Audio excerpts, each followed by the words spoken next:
back to For Sale Farms. So going solo today. How you guys doing? So a couple weeks ago we got a piece of equipment. I had a video filmed about it and I lost the video. Had a bunch of different stuff in it, but I figured I'll show you this.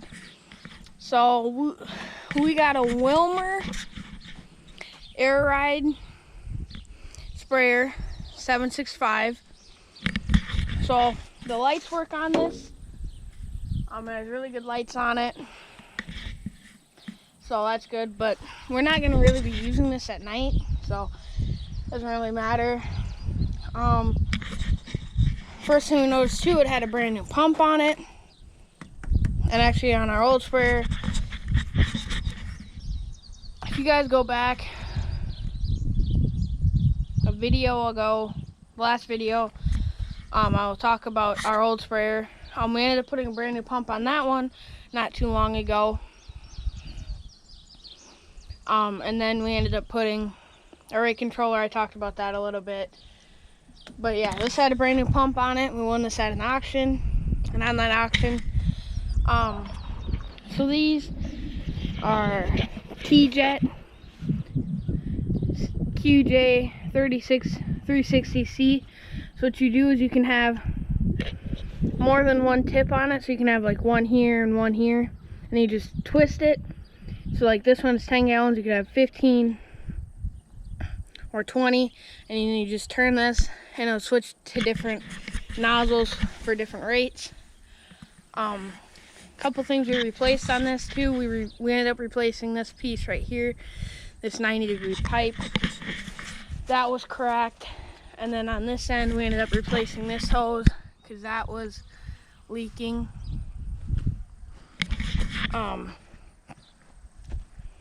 So a couple things we did to it, but not very many. It's a John Deere engine. Has like 34,000 hours. It was overhauled.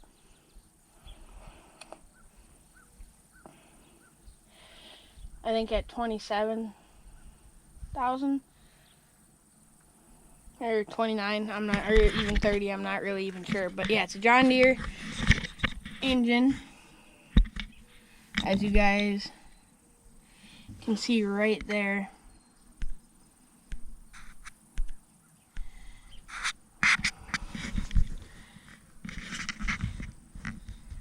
It's a John Deere engine in it.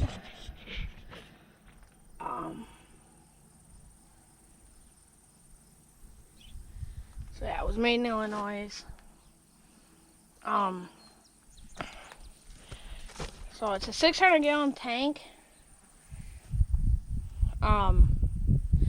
So and our old one was 500 gallons. So it's a pretty decent sized tank. We have a foamer tank on it, which we will never use. The foamer tank was meant before GPSs. The end rows used to put out a foam so you could tell where you sprayed already and where you haven't. But the main reason as to why we would never use a foamer tank is because this is already automatically set up to run basically off the GPS, 100% off the GPS. And this came with a GPS, came with a ag leader. I'll show you that. We had to take our ag leader bulb off the combine to put it onto here. So, yeah. Just come up. It's a hydro throttle right here. This is our ag leader.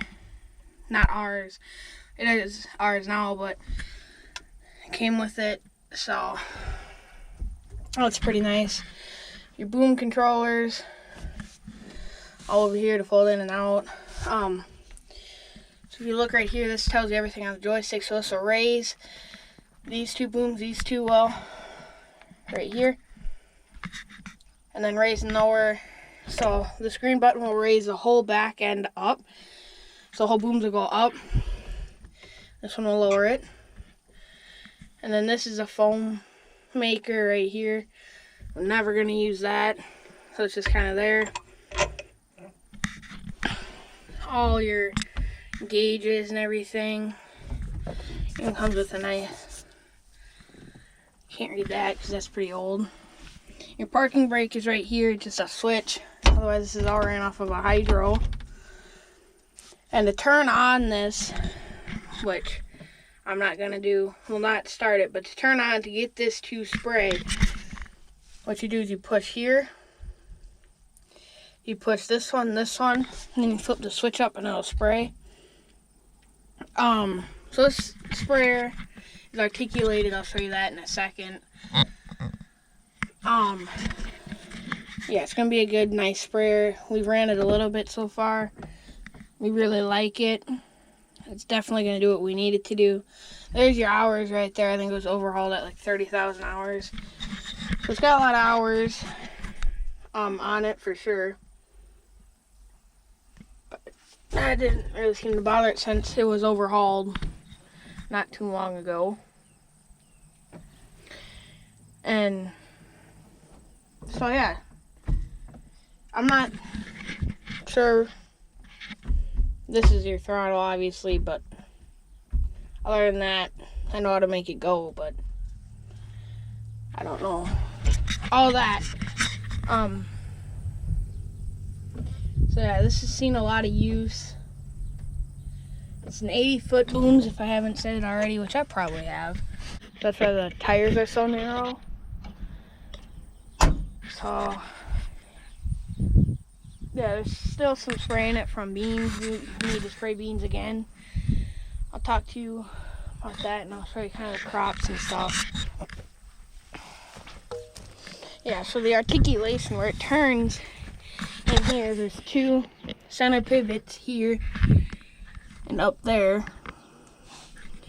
I don't know if you guys can, yeah, you guys can see that right there, and then the one above it, and then it turns by this hydraulic cylinder. It'll turn either way. So yeah, the airbags, oof, this one's in rough shape. Here's the airbags, everything like that. Batteries in here, fuel tank.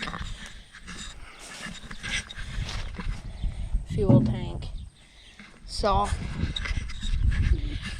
yeah, that's basically about it on this. We need to fix this. This was broken. We just gotta re-weld it. So yeah, that's about it on this. Let's go look at the crops.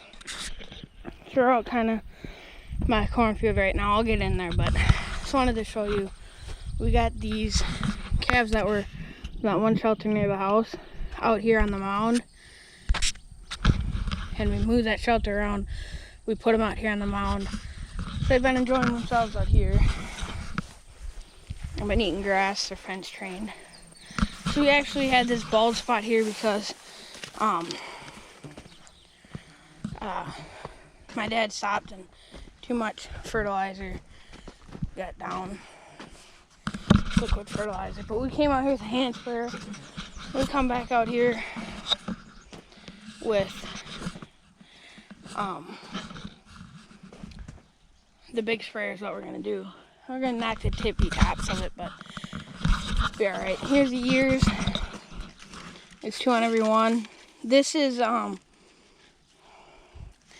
legend corn. So it's nice and tall. Got a good, decent stand. Hey, the dog decided to come on out. So yeah, it's a decent stand. Ears are good, looking nice. I'm pretty happy with that. I'll get back to when we see the pit stop. There's Spunky. Call her Spunky because she likes to run around. Yeah. Right, so the beans out here, they're pretty decent. Some of them are waist height, and some of them are above my knees. So we gotta come back out here and we gotta spray these beans with stuff to kill the grass. So last year and this year we've actually been doing non-GMO, and we've been selling them for food consumption overseas. That's what we did last year. That's what we're doing this year, but the beans are so much farther ahead this year than they were last year, because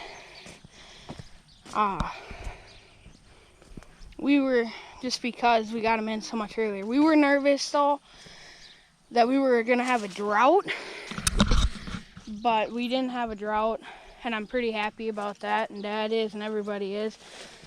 Took a lot of stress off Dad, that's for sure. Calm down. So yeah, they're flowering, and then we actually got pods coming in, like right there, pods.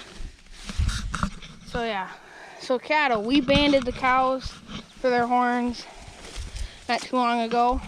They're all lost their horns. We took the big ones across, and we went to another, and they went to another pasture.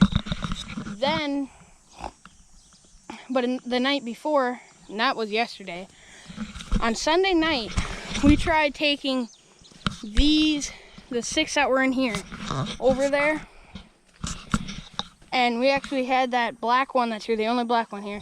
She jumped the fence and she got out, and you can see her hoof prints. So I don't know what we're gonna do with her yet. And then she didn't get on the trail. We didn't even try her. We bought the feed that we got on, which was Red Rock, Mocha, and then the other black one.